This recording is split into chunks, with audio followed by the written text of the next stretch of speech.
That's why you also need to have a heart of humility. Because when Peter got rebuked by Jesus, you know what Peter could have did? He could have said, I'm leaving this church. I don't like what the pastor just told me. He could have very easily said, I think you are talking to me like that, Jesus. I know who you are. Because why? Isn't it true? As soon as we get to know a little thing, we think like we know the big thing. As soon as we know something, we feel like we know everything. And now no one can tell you anything. Because you have a really thick, leather-bound King James Bible. And you stay at home listening to the radio, Christian radio, all day. And now you know it all. No, but hear me. Hear me what I'm telling you. You know you're being tested when somebody tells you something, whether it's from the pulpit, or whether it's your friend next to you, or whether it's your family life group leader, or something that's asking you to do at C3 class, where all of a sudden it cuts against the grain of who you are. Well, okay, I don't do that. We're in like clean toilets at church. Oh no. These nails are not made for clean. But the Bible doesn't tell you that the husband that wants to marry you wants you to clean toilets. And if you don't clean toilets this week at C3, you're not going to get married. Oh, where's burglars?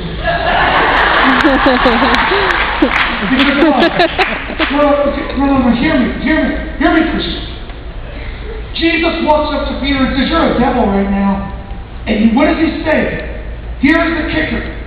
The Bible says, you are seeing things merely from a human point of view, not from God's. Okay, let me explain this to you. When you have a heart of humility, you are actually open to the fact that maybe the way you're seeing things is not from God's perspective. Could it be that you are seeing your whole experience at church your way instead of God's way? Because right now what they're asking you to do doesn't feel good. Well, you know what I've discovered? Everything that I'm asked to do that doesn't feel good is usually good for me.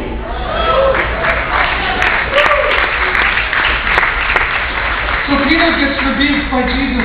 He walks up to him and says, you're wrong, and you're letting Satan influence your point of view. But you know what I love about Peter? Peter doesn't run home.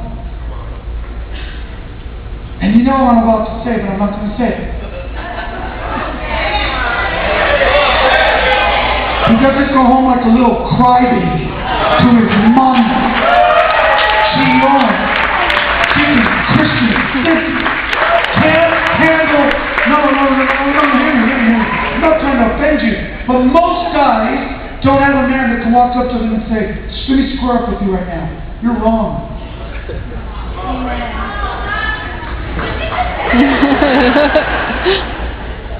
Okay, ladies, let me share this with you.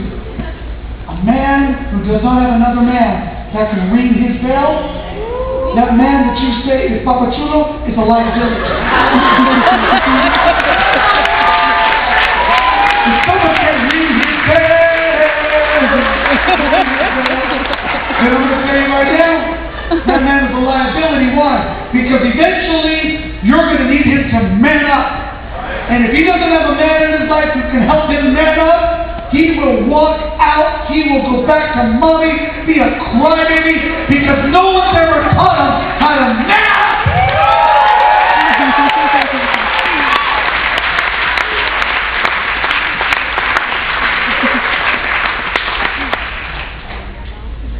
Pastor, why are you saying this? Because Peter manned up. When he got checked,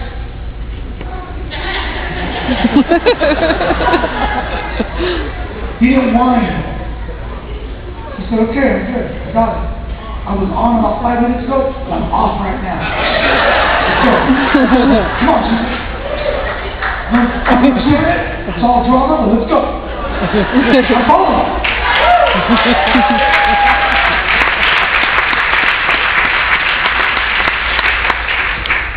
Why is this important? Because you're going to need to persevere with an attitude of adaptability. You're going to have to learn to adapt. Because right now, Jesus changed the rules on the disciples. Because he said, up until now, I never asked you to have to carry your own cross. So now he changes the rules. He says, okay guys, rules are about to change right now. He said, if you're going to follow me, guess what? You're going to have to lose your life, carry your cross, and follow me. I thought, come on, dude. Hold it. There's no cross in the contract when I signed up to follow you. But Jesus changed the rules. He straight changed the rules on them and said, now I need you to adapt to a change. And you know what the change is? Now I need you to associate with the symbol of rejection. The cross.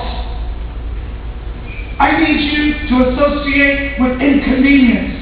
Because the cross is inconvenient. When you have to carry your cross with Jesus, from the modern translation of this, what does it mean to carry your cross? It means to be fully inconvenienced for Christ and not complain about it. Like, it's an inconvenience to get my kids up in the morning and bring them to church and wait in line for the next service to start. But you know what? If that's the only cross you have to carry, that's not very much. And sometimes God will ask you to inconvenience yourself, like drive, 20 minutes to church. Or invite someone and go pick them up and not ask them for $5 for gas. I'm not even helping. You just talk $5.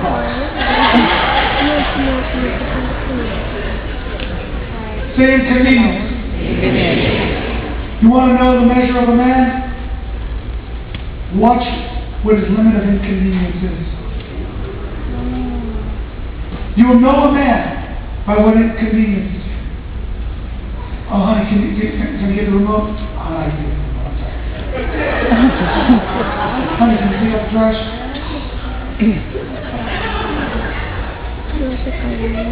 Hey, honey, can you watch the kids while I go do this?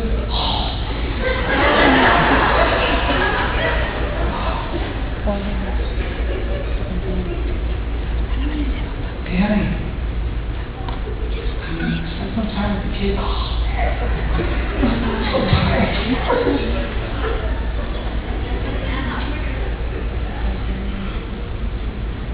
So many times, and it goes the same with things.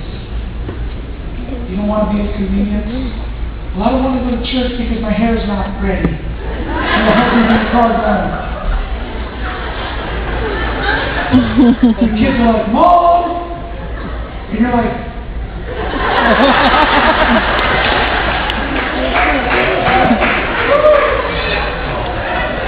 hey, this church is like, come as you are. God will hide all your imperfections in you.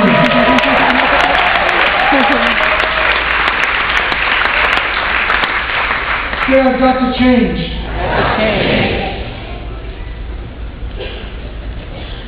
Your destiny is going to require